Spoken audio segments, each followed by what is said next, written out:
வணக்கம் நண்பர்களே, இது உங்கள் எஸ்பி கார்ட்ஸ் யூடியூப் சேனல். நான் உங்கள் பிரசாந்த். இன்றைய வீடியோவில் லண்டனில் நடந்த ஒரு அதிர்ச்சியூட்டும் சம்பவத்தை பற்றி நான் பேச வந்திருக்கேன். இந்த சம்பவம் ஒரு பிஎச்டி மாணவரின் கொடூர முகத்தை உலகுக்கு வெளிப்படுத்தியிருக்கு. இந்த வழக்கில் 50க்கும் மேற்பட்ட பெண்கள் பாதிக்கப்பட்டிருக்கலாம் என கூறப்படுது. இந்த வீடியோவில் இந்த வழக்கின் பின்னணி, நடந்த சம்பவம் மற்றும் அதன் தாக்கம் பற்றி வீடியோவை பார்ப்போம். இந்த வீடியோ போகிறதுக்கு முன்னாடி எஸ்பி கார்ட்ஸ் யூடியூப் சேனலுக்கு நீங்கள் ஃபஸ்ட் டைம் விசிட் பண்ணியிருந்தீங்கன்னு சொன்னால் இந்த சேனலை சப்ஸ்கிரைப் பண்ண மறக்காதீங்க. லைக் பண்ணுங்கள், ஷேர் பண்ணுங்கள், முக்கியமாக கமெண்ட் பண்ண மறக்காதீங்க. வாங்க வீடியோக்குள்ளே போகலாம்.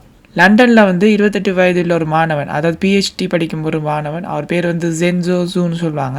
இந்த பர்சன் பல பெண்களை மயக்க மருந்து கொடுத்து துஷ்பிரயோகம் செய்த குற்றத்தில் குற்றவாளியாக தீர்ப்பளிக்கப்பட்டிருக்கார். இந்த வழக்கு 2019 முதல் 2024 வரை நடந்த பல குற்றங்களை உள்ளடங்கியிருக்கு.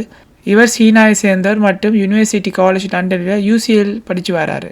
போலீஸ் துறையில் குற்றங்களின் விவரம் என்னன்னு சொல்லப்பட்டிருக்குன்னு சொன்னால், இந்த வழக்கில் ஜென்சோ ஜோ பல குற்றங்களில் ஈடுபட்டிருக்கார் என்றும், அவற்றில் முக்கியமானது என்று மயக்க மருந்து கொடுத்துருக்காங்க.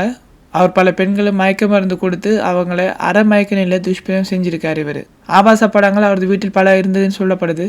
பல ஆபாச படங்கள் கண்டுபிடிக்கப்பட்டிருக்கு அவருடைய ஹார்ட் டிஸ்கில். பாதிக்கப்பட்டவர்களின் நகைகள் மற்றும் ஆடைகளை வைத்திருக்கும் ஒரு நினைவு பற்றி கண்டுபிடிக்கப்பட்டிருக்கு.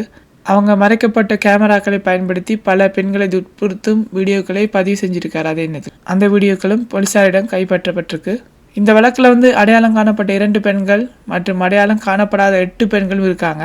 மேலும் கிடைத்துள்ள வீடியோ படி, அதாவது அந்த ஆதாரங்களின் அடிப்படையில் 50க்கும் மேற்பட்ட பெண்கள் பாதிக்கப்பட்டிருக்கலாம் என போலீஸ் தரப்பில் சொல்லப்படுது. இந்த வழக்கை விசாரித்த தலைமை துப்பறியும் அதிகாரி, நமது நாட்டில் இதுவரை நாம் பார்த்திராத மிக அதிகமான குற்றங்களில் ஈடுபட்ட ஒருவர் ஆகியோரை பார்க்கலாம்.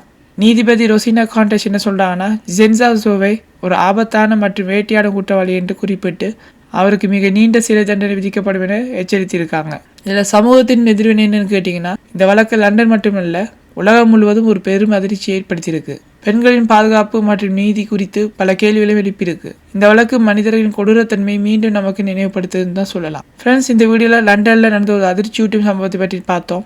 இது போன்ற சம்பவங்கள் நம்ம சமூகத்தில் பெண்களின் பாதுகாப்பு மற்றும் நீதி குறித்து மீண்டும் சிந்திக்க வைக்கிறது. இந்த வீடியோ உங்களுக்கு பிடிச்சிருந்தா லைக் பண்ணுங்கள், ஷேர் பண்ணுங்கள். மறக்காமல் எஸ்பி கார்ட்ஸ் யூடியூப் சேனலை சப்ஸ்கிரைப் பண்ண மறக்காதீங்க. பக்கத்தில் இருக்க பெல் பட்டனை கிளிக் பண்ண மறக்காதீங்க. அடுத்த வீடியோவில் சந்திக்கும் வரை உங்களிடமிருந்து விடைபெறுவது உங்கள் பிரசாந்த்.